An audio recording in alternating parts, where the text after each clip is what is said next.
Why was she the only one not speaking? The room was crowded, voices overlapping, tension sharp as glass. Chairs scraped against the concrete floor, men leaned forward with elbows pressed into the table, and papers rustled like nervous whispers. The briefing was alive with noise, plans debated, satellite feeds studied, markers dragged across laminated maps. Everyone wanted to prove they belonged at that table. Everyone except her. She sat still. Her hands rested flat against the table, fingertips barely moving as if tracing something invisible on the map. Her eyes were locked forward, unblinking, too focused to look casual but too calm to look panicked. They noticed, of course they noticed. In a room where every raised voice was a way of carving out space, her silence was obvious. To some it looked like weakness, nerves. To others, arrogance, like she thought herself above the noise. And to a few it looked like cowardice. But none of them understood. None of them knew what silence had cost her before. The colonel's gravel voice cut through the static. Extraction window is narrow, 2 minutes on the ground, no repeats. If you miss your ride, you're staying behind, clear. Heads nodded, murmurs of clear. He scanned the table, pausing on each soldier, weighing their readiness. His gaze landed on her last. He lingered as if her stillness demanded closer inspection. She didn't move, didn't blink, didn't nod. Her silence held. There was something she hadn't told them. Not yet. Something that made her chest feel heavy beneath the weight of her vest. The briefing rolled on. Routes were discussed, backup plans outlined, risks acknowledged. It all looked straightforward on paper. Insert, secure the package, extract. But she knew better. She knew the valley. She knew the dirt, the way the air grew thin at night, the way sound carried strangely between its jagged cliffs. She knew how quickly shadows became graves. Because she had been there before.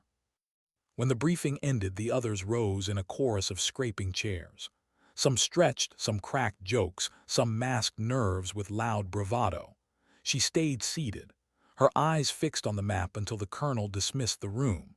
Then, with slow, deliberate hands, she folded the map neatly, slid it into her vest pocket, and walked out. One of the younger operators called after her, smirking, "Cat got your tongue." She didn't answer, didn't even look back. Her boots struck the hallway floor in a rhythm that silenced his laughter. Outside, night had settled like a heavy blanket. The air smelled faintly of jet fuel and rain, metallic and damp. She paused beneath a floodlight that hummed with a dying filament, adjusting the straps of her pack. Her silence wasn't nerves, it wasn't fear. It was memory. 2 years ago, same valley, different mission. A convoy meant to deliver supplies to families caught between lines. She was younger then, hungrier, still clinging to the belief that training and grit could shield her from chaos. The ambush shattered that illusion.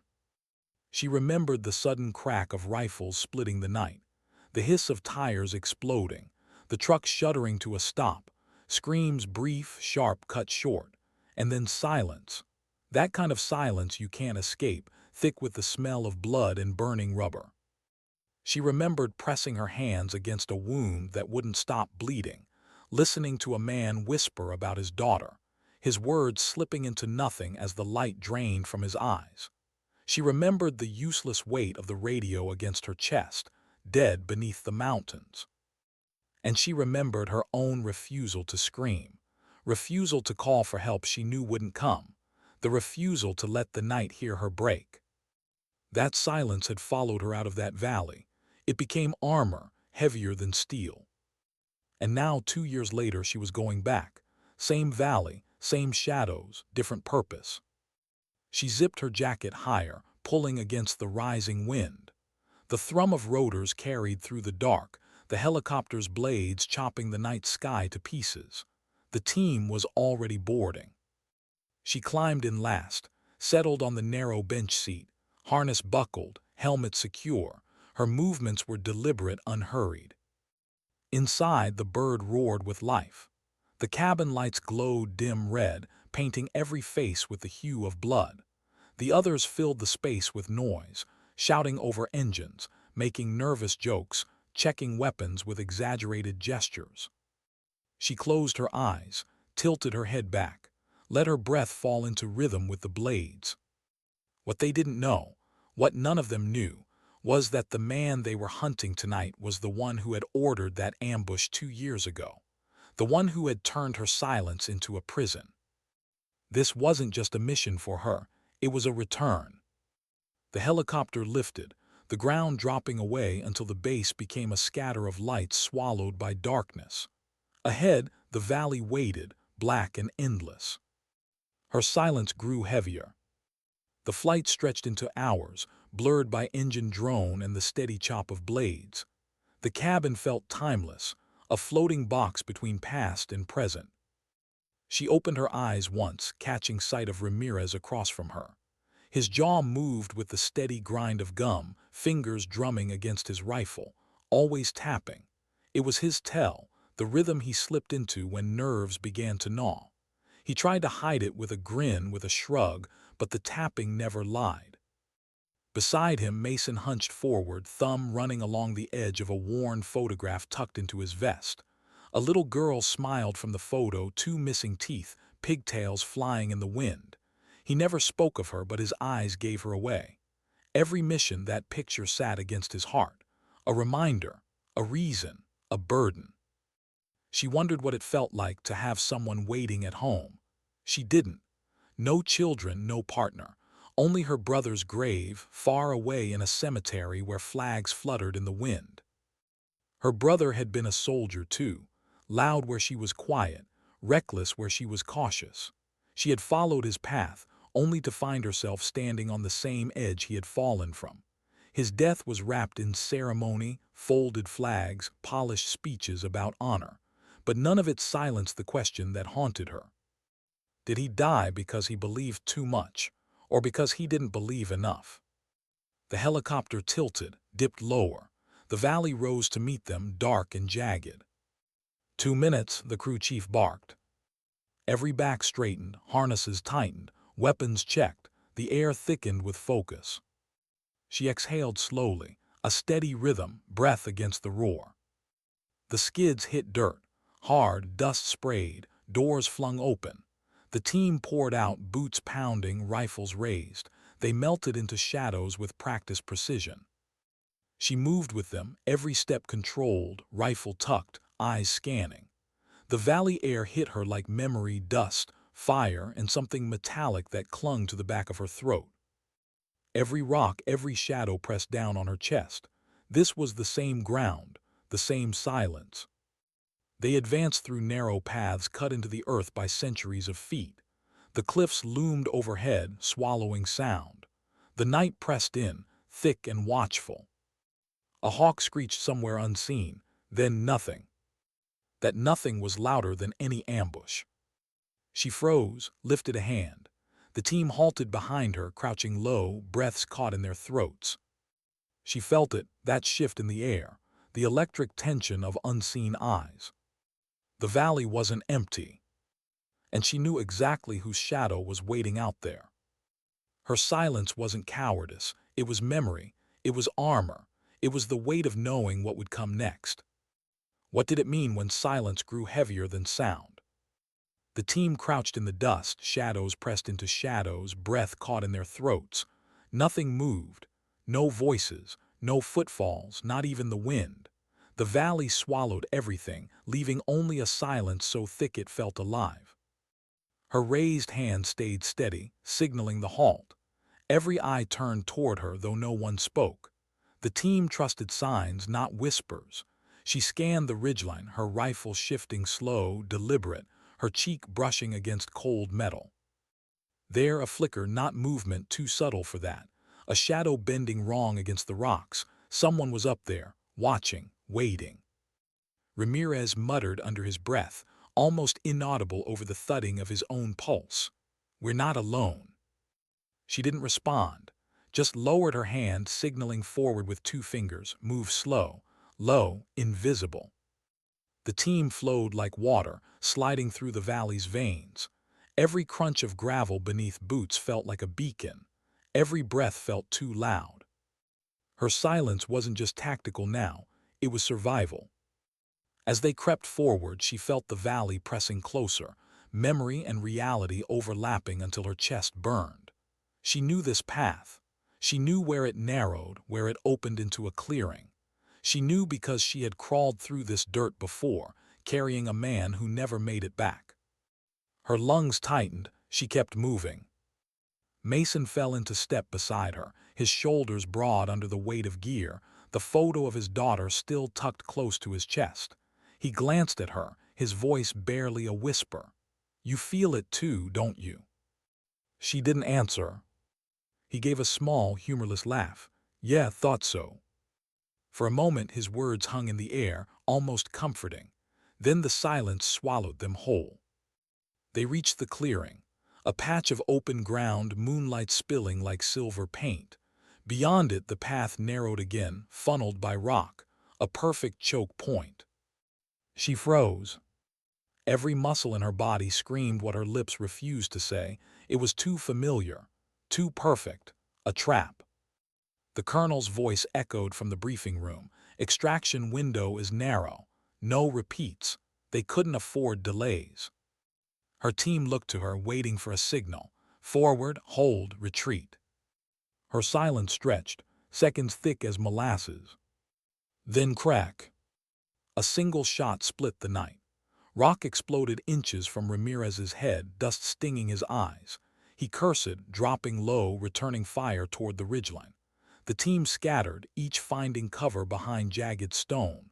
The valley erupted in noise, gunfire, ricochets, shouted orders. But even in chaos, she stayed silent. Her rifle rose, scope finding shapes on the ridge. Muzzle flashes betrayed them, sharp bursts of light against the dark. She steadied her breath, squeezed the trigger. One flash vanished, then another. Beside her, Mason gritted his teeth.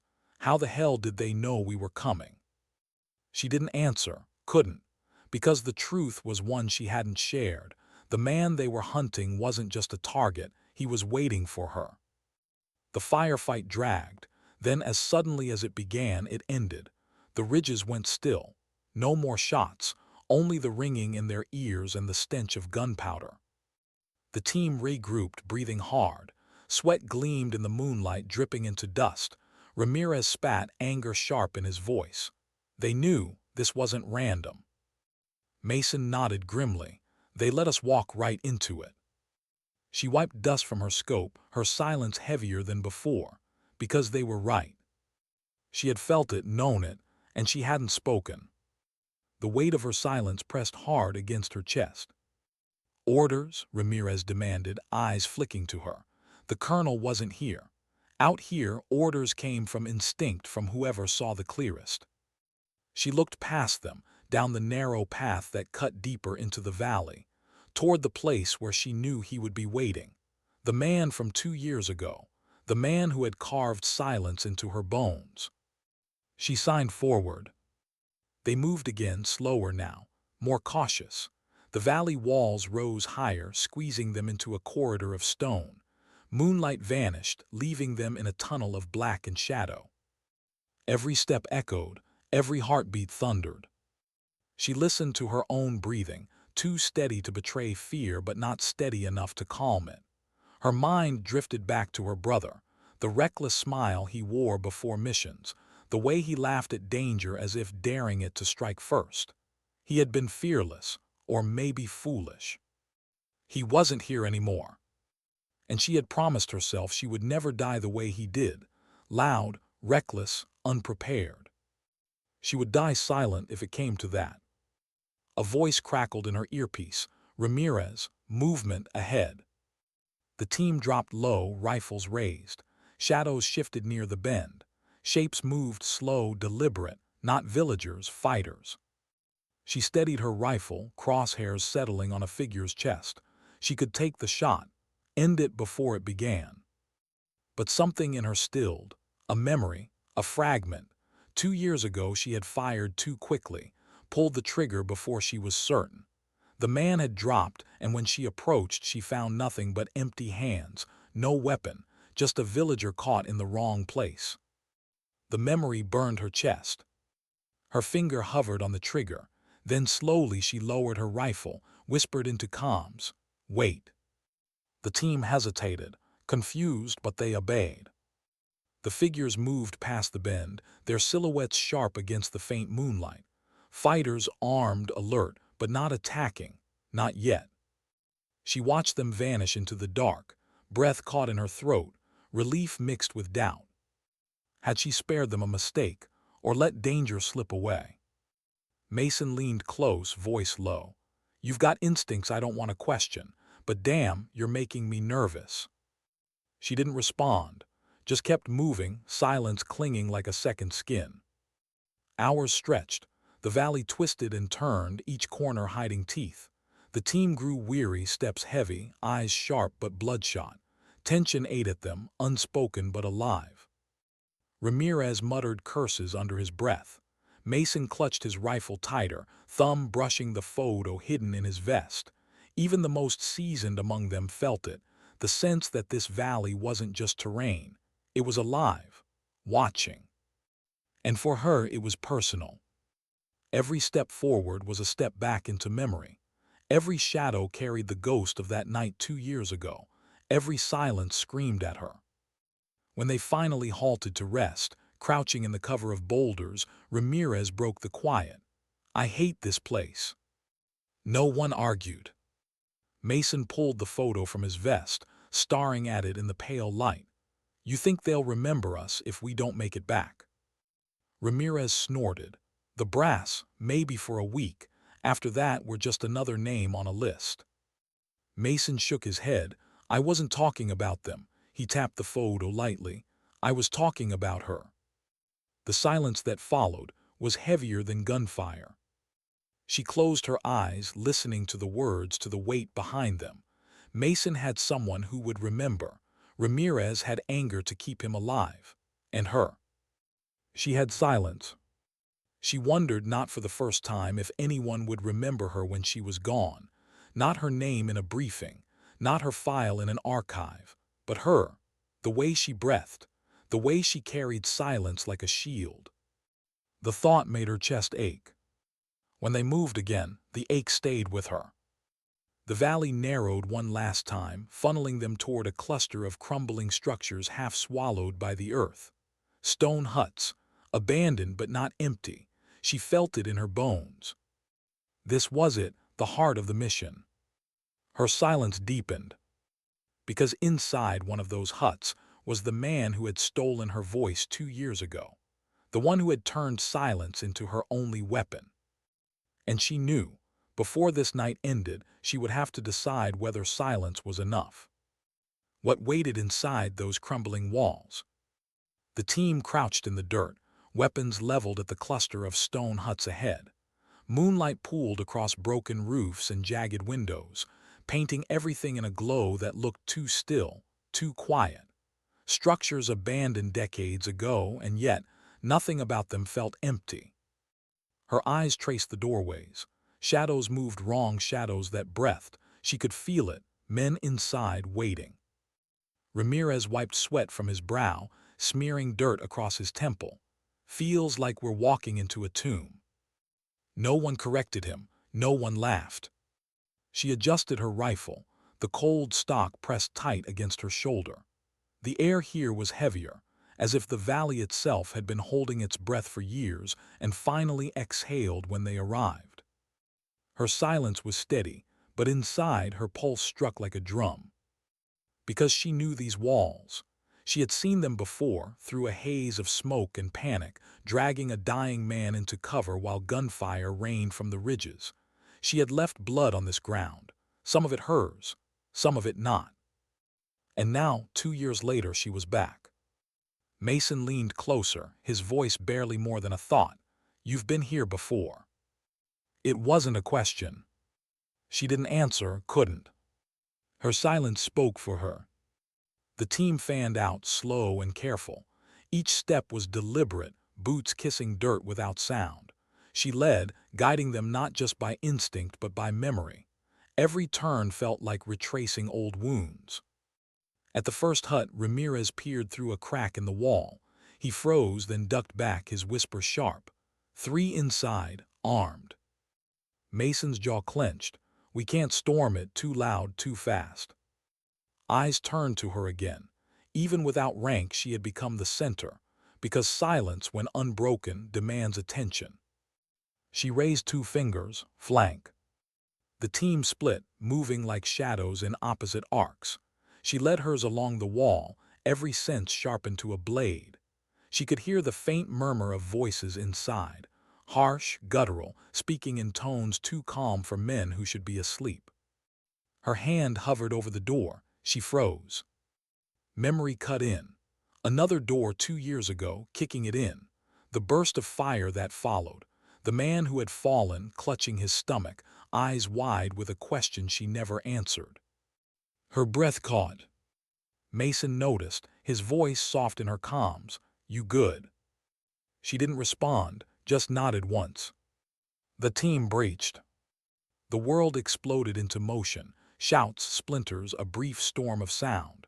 But it ended almost as quickly as it began. 3 men lay motionless inside, their weapons scattered, their plans unfinished. The team swept the hut, checked corners, cleared silence. Ramirez exhaled, a curse slipping from his lips.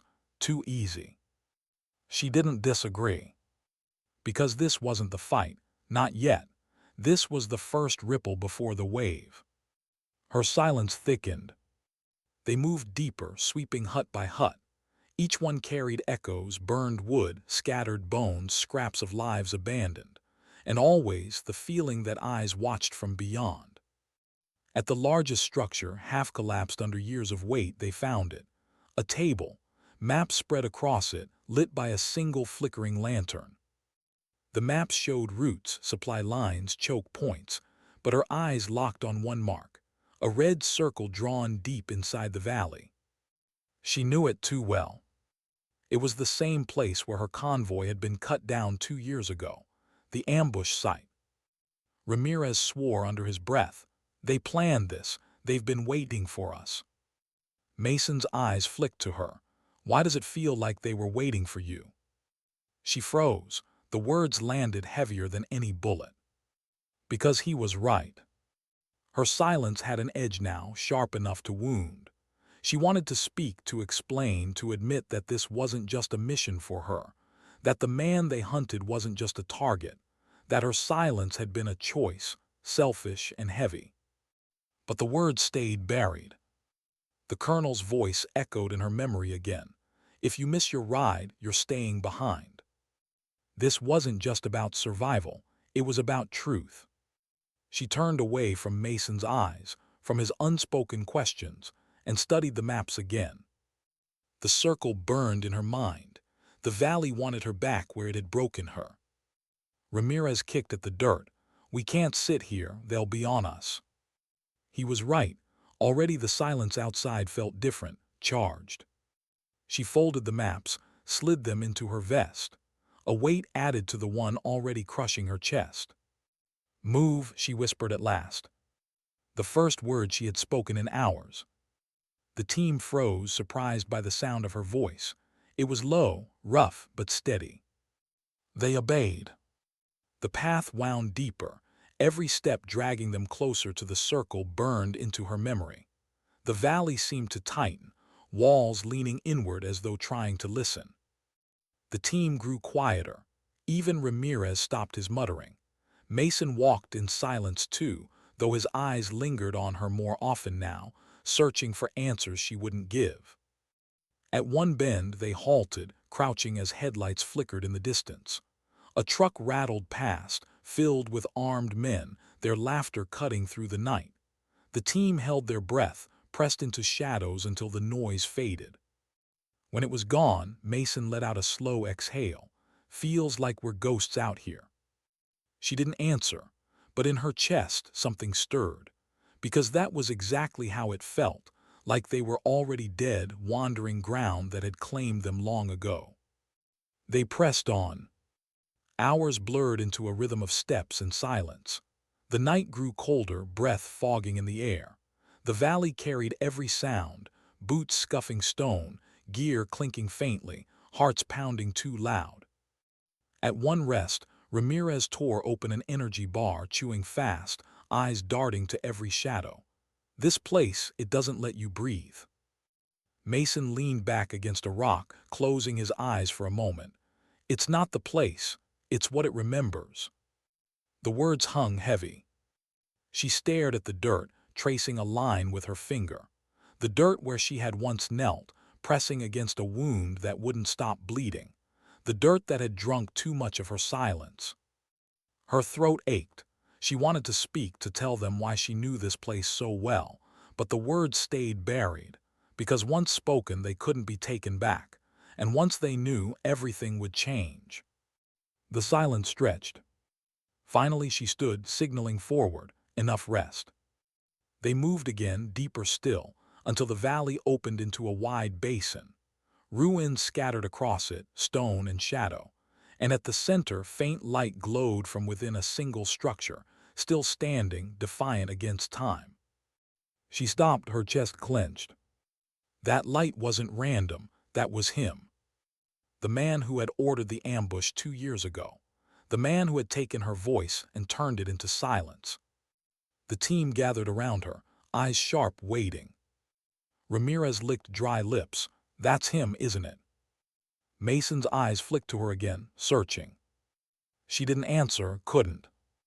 Her silence was louder than words. Because yes, it was him.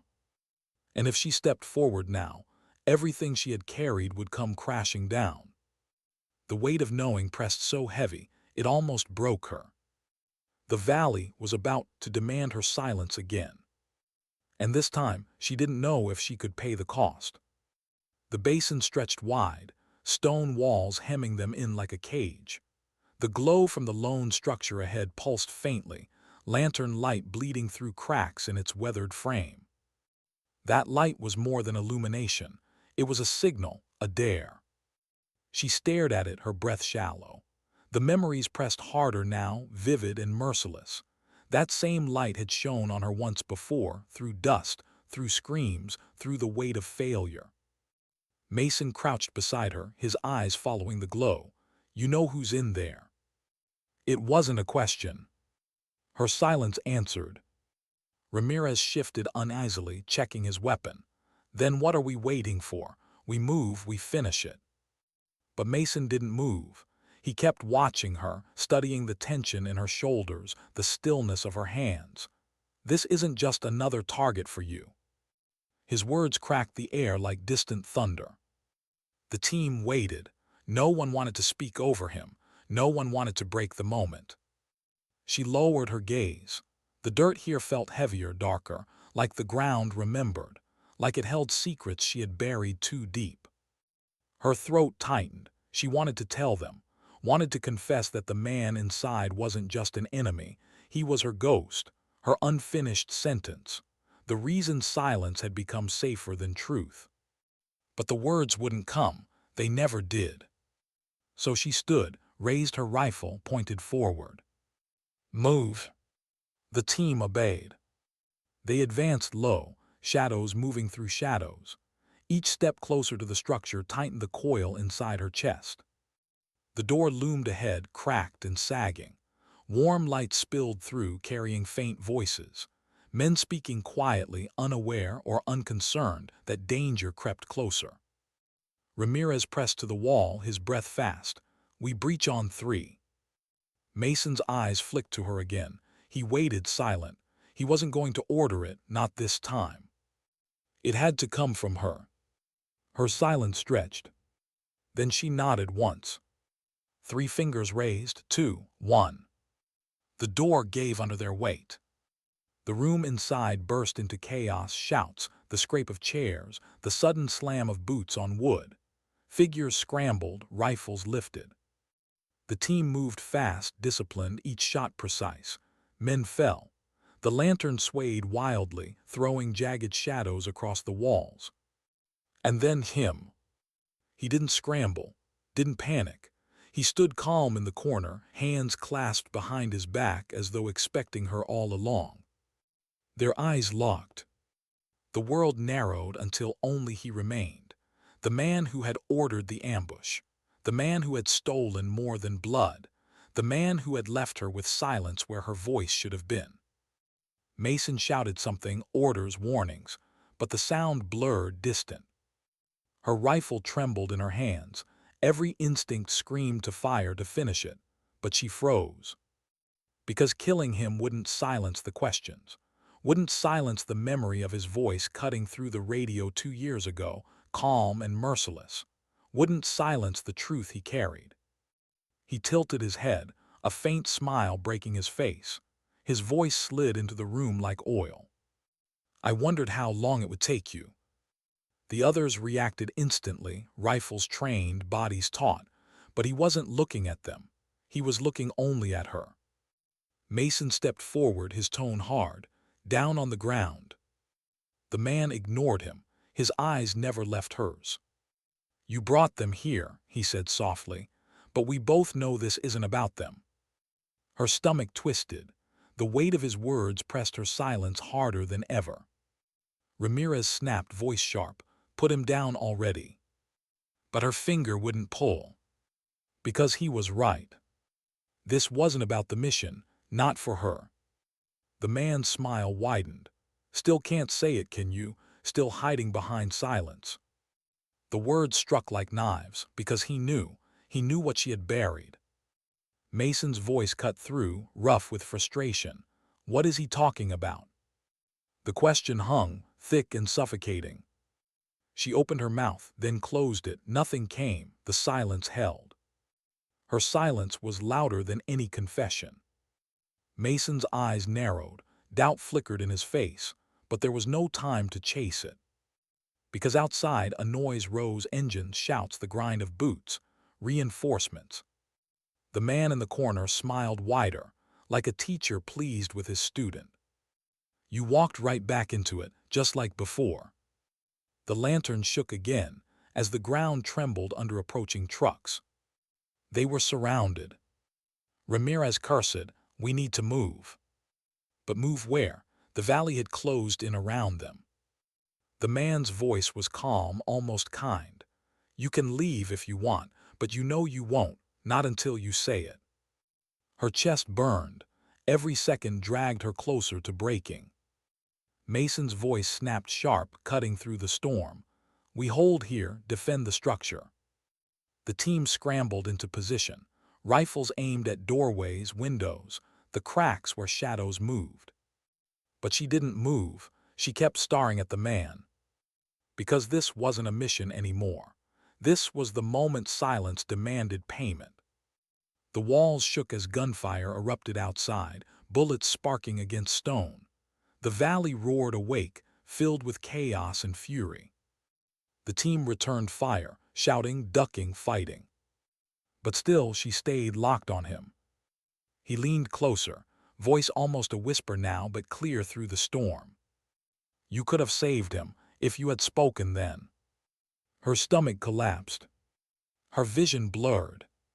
Because the words were true. 2 years ago she had stayed silent, too scared, too paralyzed, and because of that a man had died, a man who had trusted her. Her silence had killed him. And this man, this enemy, was the only one who knew. Tears burned her eyes, hot and blinding. Ramirez shouted, firing through a window, we're outnumbered. Mason grabbed her shoulder, shaking hard. Talk to me, what the hell is happening? Her lips parted. For the first time in years, words clawed their way up her throat, desperate to break free. But the roar of the valley swallowed them. The storm outside grew louder, closer, inevitable. And her silence held. For one moment longer. The first round tore through the window, glass shattering across the floor. Then came the storm. Gunfire hammered from every direction, bouncing between the stone walls of the basin until it felt like the whole world was exploding. The air filled with dust, acrid smoke, the metallic stench of bullets tearing rock apart. Mason roared orders above the chaos. Cover the north wall, Ramirez the flank. The team scrambled, each soldier ducking, firing, shouting over the thunder. but she remained still for a beat too long. Her eyes locked on him, calm, composed, untouched by the storm raging outside. The enemy commander hadn't moved from his corner. He stood as though the bullets were for someone else, as though the battle itself was beneath him. And in his silence, she heard the echo of her own. Mason grabbed her shoulder, dragging her down just as a spray of rounds chewed through the wall where her head had been. "Focus. We can't afford you freezing now." She blinked hard, pulling herself back into the present. The rifle in her hands trembled, but she forced her breathing steady, forced her hands to obey. The first shot she fired shattered a shadow darting through the window gap, then another, then another. The rhythm returned, not calm, not peace, but necessity. Still, his voice crept through the storm like a whisper only she could hear. "You think shooting them will silence what's inside you?" She wanted to shout back, wanted to tell him to shut up, to remind him he was trapped with them, but no words came, only silence. Ramirez dropped to a knee beside her, reloading. His face was pale, sweat running into his eyes. "We're pinned. They've got more out there than we thought." Mason barked back from across the room. "Hold. Reinforcements will peel off if we keep them pinned." But there was no guarantee of that. They all knew it. The commander in the corner smiled faintly, as though savoring the doubt spreading like cracks through the room. "You remember his name, don't you?" he said softly, eyes locked on her. Her chest tightened. She tried to shut it out, to force the words away. But his name rose anyway. Eli. The man she had left to die. Her rifle faltered mid-aim. Ramirez noticed, his gaze flicking between her and the commander. "What the hell's he saying to you?" She didn't answer, couldn't. Her throat was stone. Another spray of rounds forced them both to duck, dust raining down. Mason's voice ripped across the room. "I need you here, not drifting." She nodded, swallowing the burn in her chest. She shifted, sighted, fired. One enemy down, then another. Her body obeyed, but her mind swirled. Because every time she blinked, she saw Eli's face. The way he had looked at her that night, trusting, waiting for her to speak. The silence she had wrapped around herself like armor, and the bullet that had found him before she ever broke it. The commander's voice slithered closer. "It eats you alive, doesn't it, that you could have saved him with one word?" Tears stung, hot and angry. She fired again, harder, forcing the rifle steady. Ramirez shouted over the fire, "We can't hold much longer." The structure rattled as explosives pounded the outer wall. Cracks spidered through stone. Dust choked the air. And still the commander didn't move. He simply waited. Mason fought his way across the room, crouching low, and leaned into her space. His voice dropped, tight and urgent. "What's going on with you? I've never seen you hesitate, not like this." Her jaw clenched. Words pressed hard against her teeth, desperate to break out, but fear held them back. If she spoke now, the truth would cut deeper than any bullet. So she shook her head, forcing the lie of composure. Mason stared, eyes narrowing. He didn't believe her, but the battle left no time to argue. He moved back to his post, firing through the window. Her silence thickened. The gunfire outside shifted, grew louder near the south wall. They were trying to breach. Ramirez cursed, "They're surrounding us." Mason yelled back, "We hold no retreat." But even as he shouted, the wall shook violently, dust raining down. The structure wouldn't last. Her chest constricted. They were going to die here, not from bullets, not from the enemy, but from her silence. She looked at the commander. He tilted his head, calm as ever. "You can save them, but only if you tell them the truth." The weight of it pressed so hard she almost broke. Almost. Then a blast tore through the south wall. Stone collapsed, light and dust flooding in. Figures stormed through the breach, shouting in a language thick with rage. The room erupted. Ramirez dropped one. Mason dropped another, but more poured in, rifles spitting fire. She moved too, faster now, cutting down shadows as they surged. The room became thunder, smoke, screams. But through it all, the commander didn't flinch, didn't move. His smile deepened as if each shot brought them closer to his truth. Her rifle clicked empty. She ducked, fumbling for a reload, her breath ragged. Ramirez shouted, blood streaking his arm. "We're outnumbered, we can't hold." Mason's face was hard, fierce. "We don't break." But even he knew. His eyes betrayed the fear. And still, the commander's gaze pierced through the storm. "You've carried his death like a stone," he said softly. "But stones sink, and you're dragging them all down with you." Her chest heaved, her hands shook. This was it, the moment silence demanded everything. The truth clawed up her throat, desperate, unstoppable. Her lips parted. Then a deafening blast shook the valley, louder than anything before. The walls trembled, the lanterns shattered. Darkness swallowed them, broken only by the muzzle flashes that lit the room like lightning. The storm had truly arrived. And her silence cracked. The word escaped, raw and broken, slipping free before she could stop it. "Eli." Mason's head snapped toward her. Confusion etched across his face even in the chaos. But she couldn't take it back. The name hung in the air, heavier than bullets. The commander's smile widened. "Yes," he whispered, "say it." Her heart pounded, the battle raged, the truth had only just begun. The name still echoed in the room, louder than the gunfire. "Eli." Her lips had spoken it before she even realized. A single word, trembling, raw, dragged from the depths of silence that had imprisoned her for years. Mason's head snapped toward her. "What did you say?" But there was no time to answer. Shadows surged through the breach, rifles blazing. The team fired back, the structure vibrating with each explosive crack. Dust rained down like ash. Her rifle barked again and again, each shot deliberate, but her mind wasn't in the fight anymore. It was in the past, pulled back, forced open. Because now that the silence had broken, the memory flooded in. The outpost had been quiet that night, too quiet, the kind of quiet that made your skin crawl. She and Eli had sat side by side, radios crackling faintly, the desert wind hissing across sandbags. His voice had been low, calm, almost reassuring. "They're probing us, you feel it." She had nodded but said nothing. Because she had felt it too, the wrongness in the air, the weight pressing down. And she had known that an attack was coming.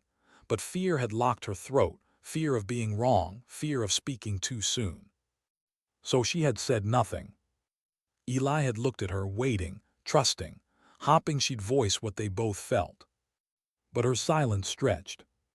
And when the first rocket hit, it was already too late. By dawn, Eli was gone, and her silence had written his epitaph. A bullet snapped past her ear, dragging her back into the present. She gasped, heart racing, eyes wet.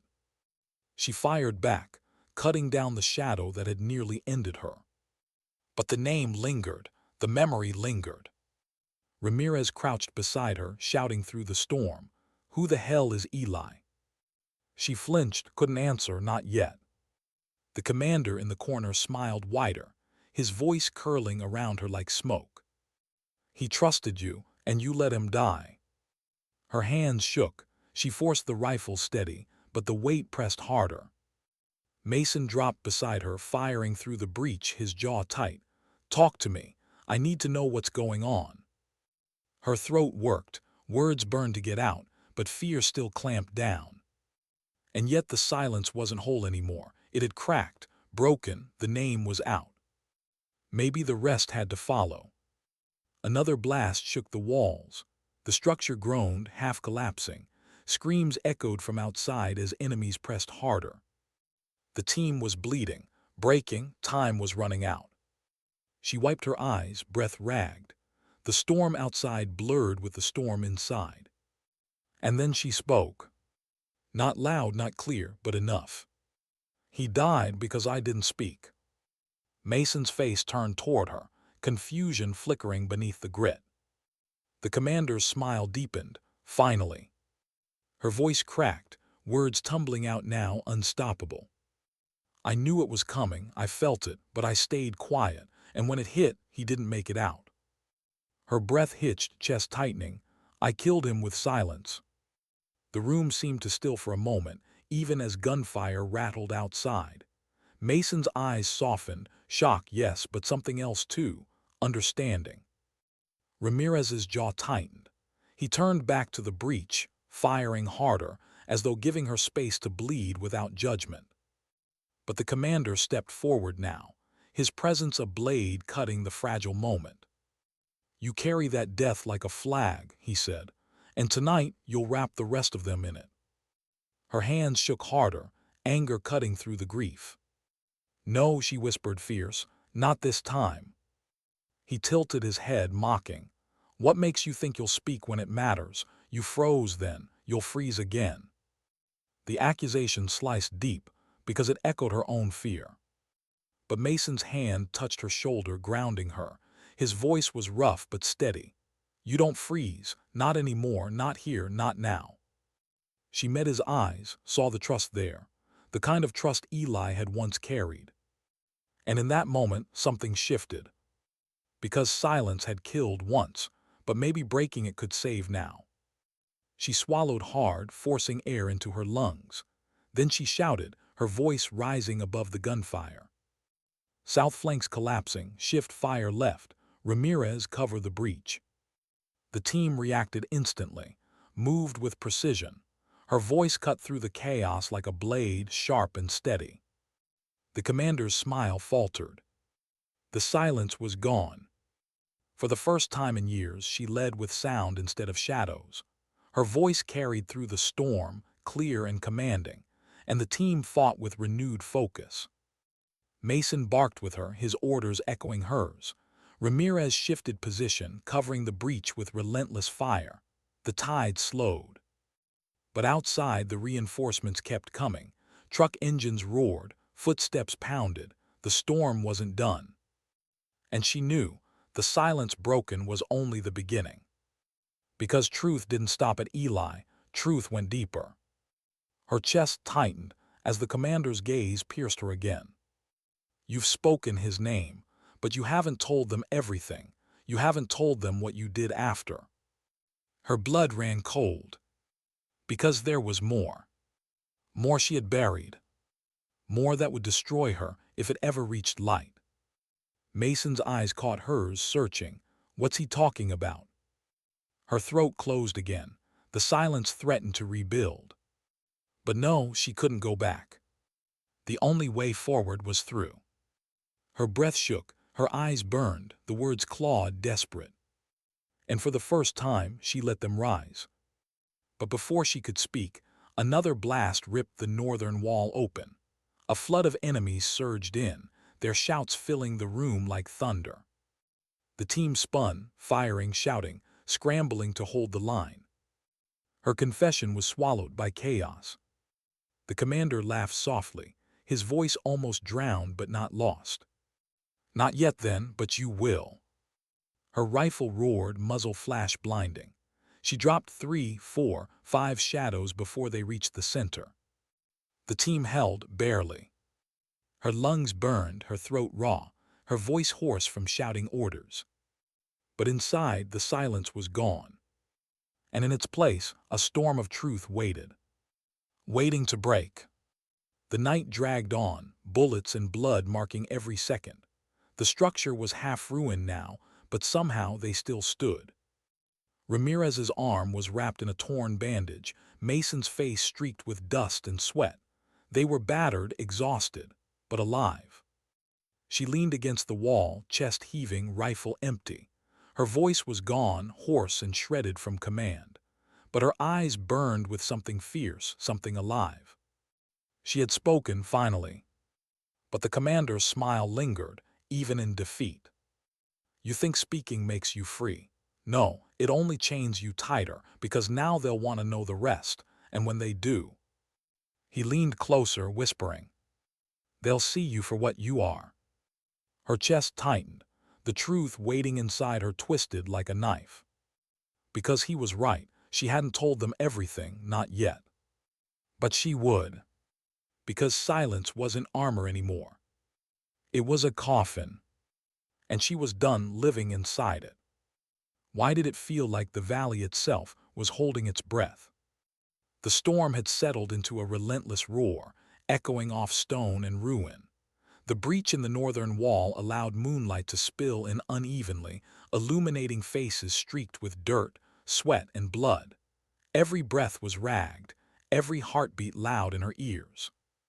The commander watched from across the room, leaning casually against a cracked pillar, as though the chaos around him were nothing more than background music. She couldn't look away. His calmness was infuriating, maddening. It mocked the chaos, the screams, the gunfire. It mocked her. Mason moved beside her, covering the south wall, firing shots that echoed against the basin walls. "We can't hold much longer," he said through clenched teeth, eyes darting to her for guidance. Her hands shook, rifle poised. Her voice had returned, raw and commanding, but inside she felt herself teetering on the edge of something darker. Because speaking Eli's name had been the start, but it wasn't the end. The commander's voice cut through the storm like a blade. "You still haven't told them the truth, the part that really matters." Her throat tightened. The silence pressed against her like a vice. Memories came unbidden, jagged and sharp. 2 years ago, the night of the ambush. Eli had trusted her to radio the convoy's status, to warn them, to speak when every second counted. He had looked at her with those wide, unwavering eyes, expecting her to act. And she hadn't. Not because she didn't care, not because she wasn't capable. Because fear had frozen her, a terror so raw, so deep, that it had silenced her voice completely. The rockets hit, chaos erupted. Her heart had screamed, her hands had moved, but her words had stayed locked inside her. And Eli had fallen. The memory hit her like a bullet, his body still warm, his eyes asking a question she couldn't answer, the whisper of his name dying in the wind. And she had run, not from him, not from the attack, but from the sound of her own silence. She had carried that guilt like a weight, letting it fester, letting it become part of her. Every mission, every operation, every team she led had been shadowed by that moment. The present roared back. Bullets struck the walls. Dust choked the air. Ramirez screamed a warning as another wave of men tried to breach the southern entrance. Mason barked orders, but even he knew they were stretched thin. Her chest ached. She could feel the memories colliding with the present. The storm outside mirrored the storm inside. The commander moved closer, steps measured, deliberate. "You let him die," he said softly, "and now everyone around you is paying for your silence." Her hands gripped her rifle tighter, knuckles white. "Stop," she shouted. Her voice cracked, but it carried. "I know what I did. I don't need you reminding me." He smiled, unfazed. "Oh, you don't know yet, not fully, that comes next." Her stomach twisted. The dread coiled tighter than any gun's recoil. Ramirez leaned in beside her. "Talk to me. What does he mean?" Her throat worked. Words threatened to escape, the truth clawing its way out. But the storm outside, the battle inside, the weight of memory, everything pressed against her. She shook her head. "I can't, not here, not now." Mason's eyes searched hers, desperation flickering in the harsh moonlight. "You have to. They're depending on you. I'm depending on you." Her chest heaved. The guilt, the memory, the fear, all pressing like a tidal wave. She could no longer hold it in. She opened her mouth, and the story poured out. "I froze," she said, voice trembling. "The convoy, the ambush, it was my call. I saw it coming, I knew it, but I didn't speak. I didn't warn them. Eli, he looked at me and I—" Her words faltered. She shook her head violently. "I couldn't, I was too scared. I thought if I stayed silent, maybe nothing would happen. Maybe I could control it, but I was wrong. And he—" Her throat closed. She forced herself to breathe. The memory of him falling, calling her name in those final moments, burned hotter than fire. "I killed him," she whispered, with silence, "and I've carried it every day since." Mason's face softened. He didn't speak. He didn't judge. He just nodded. Ramirez's hand rested briefly on her shoulder, grounding her in the storm. Even the commander paused, eyes narrowing, not with fear, not with threat, but with calculation. "You see," he said softly, "you are only now beginning to understand the cost, and yet, even now, you hesitate." She gritted her teeth. "I hesitate because the cost isn't just mine. Every second I stayed silent tonight could have gotten them killed." Outside, the reinforcements pressed harder, the walls rattling with explosives, bullets chewing stone. The team was stretched to the breaking point. Her voice rose, commanding, cutting through the chaos. "Shift fire north. Cover the west flank. Ramirez, don't let them breach the southern wall." The team obeyed instantly. Her words, raw and commanding, wove a thread through the storm, steadying their rhythm. But inside, the truth remained. She still hadn't fully confessed. There was more. More that she had hidden from everyone, even Mason, even Ramirez. Because in the chaos of that night, after Eli had fallen, she had made a choice. A choice she had buried beneath silence, beneath discipline, beneath the weight of survival. And now, if she wanted to be free, she had to speak it. The commander stepped closer. "Tell them the rest, or let them die wondering." Her hands trembled, rifle clattering briefly against the floor. The sound was deafening, a signal that the storm inside her had broken open. She took a deep breath. "After he fell, I didn't just stand there, I tried to carry him. I thought if I moved him to cover, maybe he'd survive. But he was too heavy. And then the second strike hit. I lost him. I left him. And I've carried that guilt, that shame, that silence for years." Her voice cracked, raw and ragged. She fell to one knee, tears streaking her dust-stained face. The commander's eyes flickered with something sharp. Recognition, satisfaction, maybe even respect. Mason crouched beside her, hand steadying her shoulder. "You did what you could," he said softly. "You survived. That's not weakness, that's human." Ramirez's voice was low, quiet, but firm. "We don't judge the past. We survive the present. And right now, you're saving us all." Her chest heaved. The storm outside still raged, but inside, a flicker of something like release sparked. She had spoken. She had revealed the truth. And in doing so, she found strength she hadn't realized was there. The battle reached its peak. Reinforcements pressed, walls groaned, and the valley itself seemed to quake. But the team fought with clarity now. Every shot, every movement, every decision was guided not just by training, but by truth. Her voice directed them, steady, commanding. Her eyes scanned the shadows, anticipating, predicting. The commander moved closer, now fully engaged, his calm replaced by calculated action. She met him, gaze unwavering. "No more games," she said. He smirked faintly. "We'll see." But she didn't flinch. Not now, not ever again. Because silence had held her prisoner. And now, truth, raw and unflinching, was her weapon. Hours blurred. The storm finally began to wane. Outside, the valley fell quiet except for the distant echoes of retreating forces. The structure was battered, scarred, but intact. The team stood together, exhausted, bloodied, and alive. She sank to her knees, relief flooding through her in ragged gasps. Mason crouched beside her, hand resting lightly on her back. Ramirez checked the perimeter one last time, then joined them. The commander remained, calm, silent, observing. Her voice was small now, almost a whisper. "We survived because we faced it, because I finally faced it." The commander tilted his head. "Sometimes silence doesn't protect, sometimes it kills, and sometimes speaking doesn't free you immediately, but it begins the process." She nodded, understanding at last. The weight of guilt still pressed her shoulders, but it was lighter now. She had spoken, she had acknowledged, she had led. And in that moment, She felt the first stirrings of release. The valley was still, the night quiet, and for the first time in years she breathed without the constant pull of guilt. Her eyes drifted to the moonlight spilling through the broken walls, illuminating dust motes that floated like tiny ghosts. Her voice broke once more, soft but certain. Sometimes dignity doesn't speak, it simply acts. And the silence that followed wasn't empty, it was whole. Why did the valley feel smaller now, quieter, almost sacred? The storm had passed.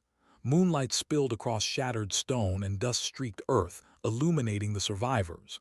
The air smelled of smoke, sweat, and the metallic tang of spent rounds. Every breath she took seemed heavier, yet freer. She knelt in the center of the battered structure, rifle resting across her knees. Mason and Ramirez flanked her, both silent, both alive. The commander remained, shadowed by moonlight, watching. Her throat ached, but not from shouting. It ached from speaking the truth, finally. The valley itself seemed to breathe with them, holding its own reflection of what had transpired. Violence, courage, regret, and revelation. Mason finally broke the silence. His voice was rough, carrying the weight of exhaustion and respect. "You did well."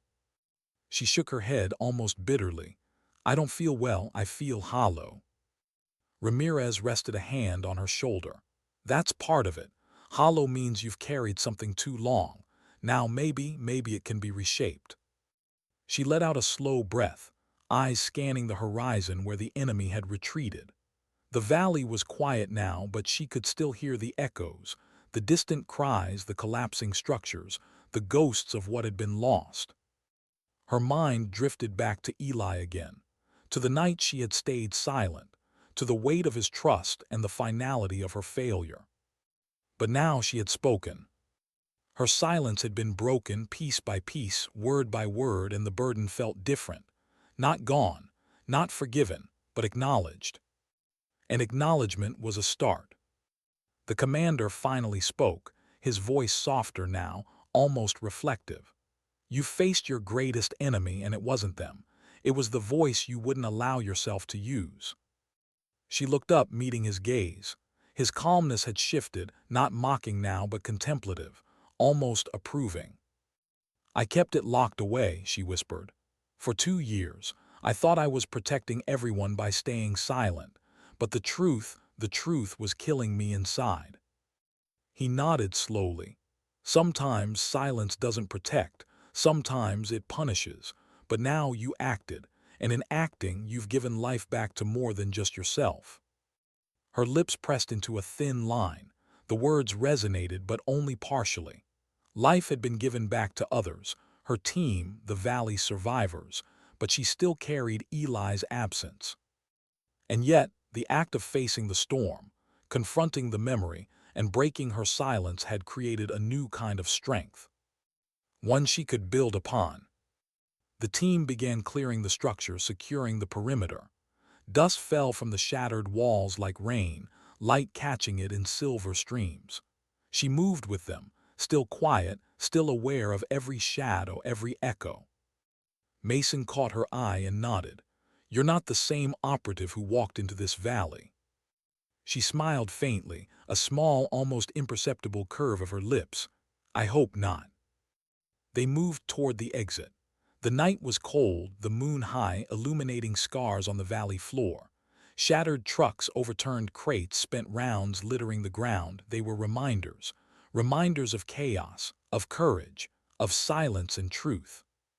Her hands itched for something to do besides holding a rifle. She ran them through the dust, letting it slip between her fingers, grounding her in the moment. She thought of Eli, of the decision she had made, of the weight she had carried in silence, and she whispered his name once more softly. "Eli." Not an apology this time, not a confession, just acknowledgement. The valley seemed to exhale with her, a soft sigh in the moonlight. The commander moved toward the exit last, his shadow stretching long against broken walls. Before leaving, he paused. "Remember this," he said quietly. "Dignity is not measured by the words you speak. It is measured by the courage of the actions you take when no one is watching, and sometimes speaking is the only action left. She nodded, feeling the truth in his words settle like dust on her shoulders. Mason and Ramirez fell into step beside her. The quiet among them was comfortable, not oppressive. Survival had forged an unspoken bond, and her voice, once silent, now carried the authority and vulnerability of someone who had faced herself in the storm. They reached the edge of the valley. Moonlight painted their faces silver, highlighting the exhaustion, the determination, the raw humanity etched into every line. She paused at the cliff's edge, looking down into the valley below. The debris, the ruins, the faint glimmers of fires still burning, all of it reflected the chaos they had endured. And yet she saw something else, something fragile, something resilient. Life. Even in destruction, there was life. Even in silence, there had been the possibility of voice. Even in death, memory persisted. She pressed her hand against the cold rock, feeling its rough surface. Solid, real, grounding. Her thoughts turned inward. 2 years of silence had taught her something about fear, about courage, about carrying guilt without letting it consume her. And most importantly, about the power of speaking when it matters most. Mason broke the quiet. "You've changed everything tonight." Her gaze shifted to him. "Not me alone, all of us. We survived because we faced it, all of it, the storm, the ghosts, the mistakes." He nodded. "And now?" "Now," she whispered, "we live with it and we move forward stronger, wiser, human." Ramirez smiled faintly, wiping blood and dust from his face. "That's the first time I've heard you speak like that. Not orders, not commands, just truth." Her smile deepened, faint but genuine. It was a start. The valley stretched before them, quiet now. The night deep, cool, filled with the faint stir of wind through shattered structures. She breathed deeply, letting the calm seep into her bones. For the first time in years, the weight of silence didn't press her into the dust. It was gone, or at least lighter. The commander watched them for a final moment, then nodded almost imperceptibly. "Go," he said. "Carry the lessons, carry the truth, and remember silence is not always golden. Sometimes it's a grave." She met his eyes one last time. "I understand." And she did. The moonlight painted her face, illuminating the lines of fatigue, grief, and determination. She had carried guilt, loss, and fear for years, but now she had a choice: to act, to speak, to lead. She lifted her head, feeling the night air fill her lungs. The valley behind her was scarred, yes, but it was alive. They were alive. And that was enough. They began their ascent out of the valley, each step careful, deliberate, grounded in the hard-won awareness of survival and truth. The broken structures, the debris, the echoes of the storm, they were all behind them now. Her heart still carried Eli's memory, but it no longer crushed her. It had become a part of her, shaping her, guiding her. And for the first time she felt she could honor him, not through silence, but through action, through voice, through the choices she made going forward. Mason and Ramirez moved beside her, their presence steadying, grounding. The commander's words lingered in her mind. Dignity is measured by courage, by actions, by the truth we choose to speak. She let the words settle, deep, permanent. As they reached the ridge overlooking the valley, she paused. The moonlight caught the dust motes in the air, suspended like tiny stars. The ruins below whispered of struggle, of loss, of courage. And she whispered one final word, not a confession, not a cry, not an apology, just acknowledgement. "Eli." The wind carried it into the night, soft, clear, free. Her eyes lifted to the horizon. The first hints of dawn streaked across the sky, painting it in soft shades of gold and violet. The storm had passed. The night had ended. And in that moment she understood. Silence could no longer hold her. Fear could no longer bind her. Guilt could no longer define her. The valley lay behind them, but its lessons would carry forward, and she would speak. She would act, she would lead. Because sometimes, survival is measured not by the battles we fight in the field, but by the storms we conquer within ourselves. And sometimes dignity doesn't speak, it simply acts. She took a deep breath, filled with the cool morning air, and stepped forward into the new day.